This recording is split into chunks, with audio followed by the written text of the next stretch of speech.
Y1 এ একটা colour, B1 এ একটা colour.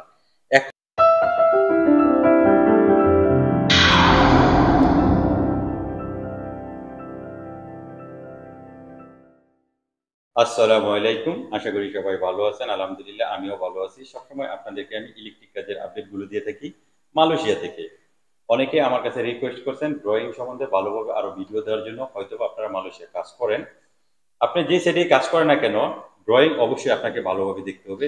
Example, একটা রুমের ভিতরে 0.5 দিয়া তার টানতেছেন, এখানে সিকু আছে 3টা, আপনি সবই এক কালার দিয়ে করে নিলেন।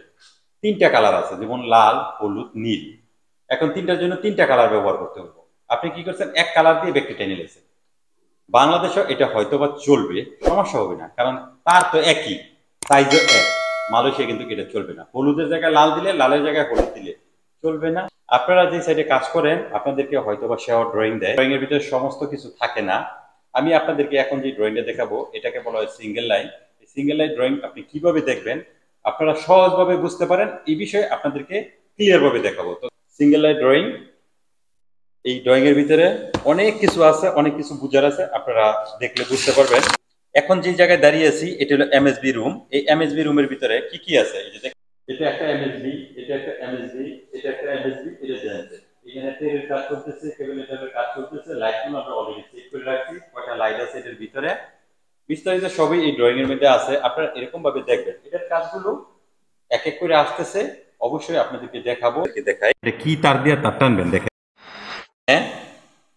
1.5, দেখেন এখানে লেখা আছে, এখানে দেখেন 2.5।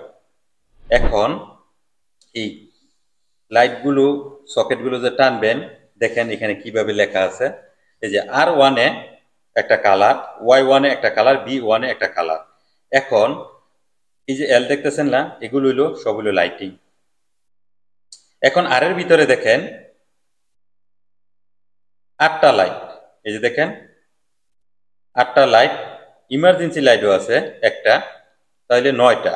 তো এক সেটের ভিতরে যেহেতু 9টা দিছে, এখানে Y1 এর মধ্যে দেখেন 5টা লাইট আছে, একটা ইমার্জেন্সি লাইট আছে।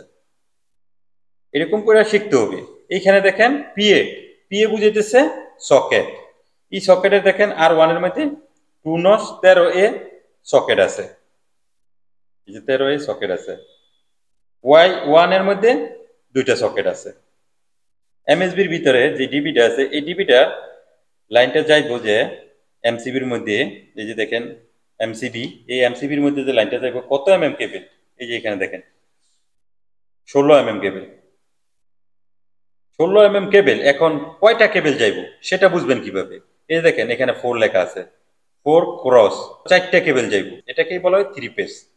এখানে দেখেন আরসিবি 43A, ডিবি অফিসের দেখেন আরসিবি কত 43A, কেবল সাইজ সেম 4 কো, এই দেখেন 16 অফিসের ভিতরে কি কি আছে, 1.5, 2.5, এল এ সমস্ত লাইটিং বুঝায়, R1 এ 4 নস লাইটিং আছে, Y1 এর মধ্যে 4 নস লাইটিং আছে, B1 এর মধ্যে 2 নস ইমার্জেন্সি লাইটিং আছে, 2 নস কুলোয়ার সাইন আছে। আপনি অফিস থেকে যে দরজাটা বের হইবেন, এখানে এই কুলোয়ার সাইনটা যেটা বুঝতে মানুষের একটা আইকন থাকবে, এটা বুঝিয়ে আপনি বের হইতে পারবেন।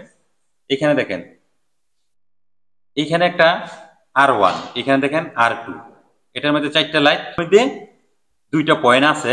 আপনার এটা বুঝতে হবে এই জায়গায় কি আছে, এই জায়গায় কি আছে দেখেন সিলিং ফ্যান। এখন এই আরে 4টা আর এই আরে হইল গিয়া 2টা। ভুলটা এই জায়গায় হতে পারে, কেন জানেন, আপনি শেয়ার ড্রয়িং এর ভিতরে এরকম ভাবে পাবেন না, এক সাইডের ভিতরে না 2 সাইডের ভিতরে। তখনই আপনি এই সিঙ্গেল লাইট যদি দেখেন, দেখলেই বুঝতে পারবেন। এই যে দেখেন আরে 4টা লাইট আছে আর 2 এ 2টা সিলিং ফ্যান আছে। এখানে Y2 4টা লাইট আছে, এখানেও Y1 এর মধ্যে 4টা লাইট আছে। তার মানে কি, এইখানে এক সেট, এইখানে এক সেট, এই 8টা লাইট কিন্তু এক সেট দা করে। এমসিবি কত দেখেন, 6 এমসিবি। এটি কিন্তু টাইমার নাই, একটারও টাইমার নাই। যদি টাইমার থাকতো তাহলে এখানে ডিজিটাল টাইমার লেখা থাকতো। এই যে দেখেন গার্ড হাউসের ভিতরে টাইমার আছে, এই যে দেখেন ডিজিটাল টাইমার, এই টাইমারের ভিতরে B1 এর ভিতরে দেখেন এটা টাইমারে চলবে। এমসিবি কিন্তু 6A ডিজিটাল টাইমার। দেখেন এটার মধ্যে কি কি আছে, 7টা ডাউন লাইট আছে প্লাস 4টা এলইডি লাইট, স্পিড লাইট আছে। এটি কিন্তু আপনার টাইমারে অন অফ হইব, আপনি সেটিং করে দিবেন টাইমে এটা কন্ট্রোল করবে। এইখানেও সেম দেখেন, এটা টাইমারে কন্ট্রোল করবে। এখানে কি আছে, B2 এর ভিতরে 6টা ডাউন লাইট প্লাস 3টা এলইডি লাইট স্পিড। সকেটের জন্য অবশ্যই 16A এমসিবি ইউজ করবে। অফিস, লন্ড্রি, গার্ড হাউস এরকম রুম আছে, রুমের ভিতরে কি কি কাজ আছে এই ড্রয়িং এর ভিতরে আপনারা দেখবেন, এরকম দেখলে বুঝতে পারবেন। সবাই ভালো থাকবেন, সুস্থ থাকবেন, আল্লাহ হাফেজ।